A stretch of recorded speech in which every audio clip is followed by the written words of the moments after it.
ሁለት ወንድማማቾች በደም የተሳሰሩ ግን በቅናት የተከፋፈሉ ናቸው። አንድ ንጹህ ልብ፣ አንድ በቁጣ የተነከረ። ምርጫቸው ሁሉንም ነገር ይለውጣል። ይህ የአቤልና የቃየል ታሪክ ነው።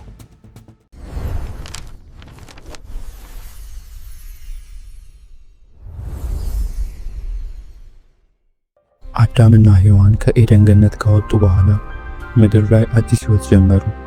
ዓለም አሁን አስቸጋሪ ነበረች።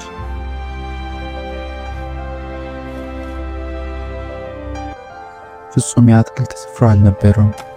ማለቂያ የሌለውን ሰላምም አልነበረም። ነገር ግን አብረው ሰርተው እግዚአብሔርን ታመኑ። ከጊዜ በኋላ አዳምና ሔዋን የመጀመሪያ ልጃቸውን ወለዱ። ስሙንም ቃየል ብለው ሰየሙት። ከጥቂት ዓመታት በኋላ አዳምና ሔዋን ሌላ ወንድ ልጅ ወለዱ። ስሙንም አቤል ብለው ሰየሙት። ቃየልና አቤል አብረው አደጉ። ሁለት ወንድማማቾች የተለያየ ስጦታ ያላቸው፣ በእግዚአብሔር ስር ግን አንድ ቤተሰብ ነበሩ።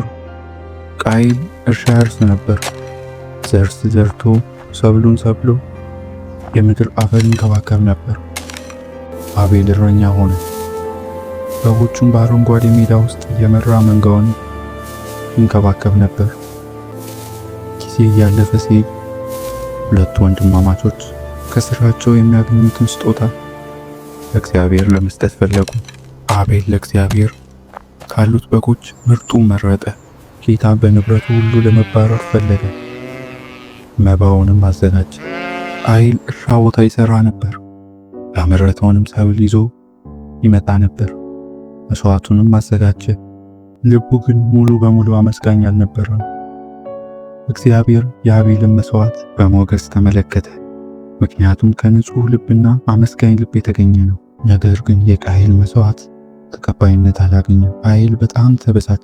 ቃየል በወንድሙ ላይ ቅናት አደረ። ቀን ካለፈ በኋላ ቃየል ወደ ወንድሙ በተንኮል መንፈስ ቀረበ። በውስጡ ያለውንም የተንኮል መንፈስ ለመደበቅ ሲሞክር አቤል ና ከኔ ጋር ወደ ሜዳ ና አለው። አቤል ግርና እምነት የሚጣልበት የቃየልን ቅናት እያባባሰ መሆኑን ሳያውቅ ወንድሙን ተከተለው። ሁለት ወንድማማቾች በሜዳ ውስጥ ብቻቸውን ሲሆኑ ቃየል በውስጡ የቅናቱ የቁጣው ማዕበል ተነሳ። እናም ቃየል በትልቅ ድንጋይ ጭንቅላቱን መቶት አቤልን ገደለው። እናም ማንም ሰው ሳያይ አሳዛኝ ሁኔታ ተከሰተ። የአቤልም ሕይወት ጠፋ። እየመሻሸም ሲሄድ ቃየል በከባድ ልብ ሄደ። ነገር ግን ከእውነታው ማምለጥ አልቻለም። ከዚያም እግዚአብሔር ወደ እርሱ መጣ። ቃየል ወንድምህ አቤል ወዴት ነው? ቃየልም በፍርሃትና በድል እሱም እየተንቀጠቀጠ እኔ አላቅም፣ የወንድሜ ጠባቂ ነኝ እንዴ? የወንድሜ ድምፅ ከምድር ወደ እኔ ጮኻል አለ። ቃየል ከእግዚአብሔር ምንም ሊደበቅ እንደማይችል ተገነዘበ። ከዚያም ጌታ እንደገና በሐዘን ድምፅ ተናገረ። ቃየል ሆይ ምንድነው ያደረግከው?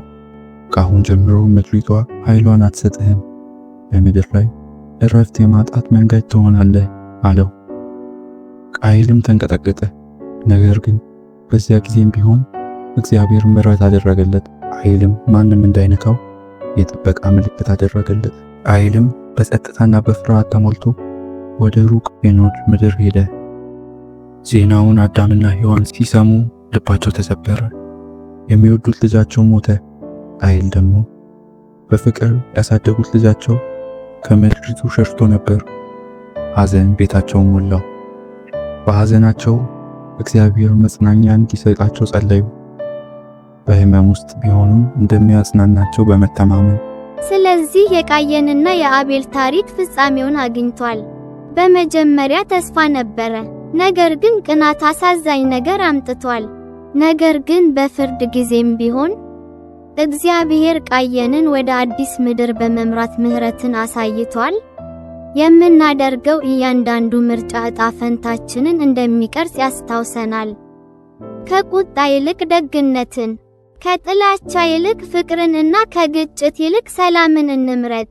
ይህ በምድር ላይ ካሉት የመጀመሪያ ቤተሰቦች የተተወ ውርስ ነው።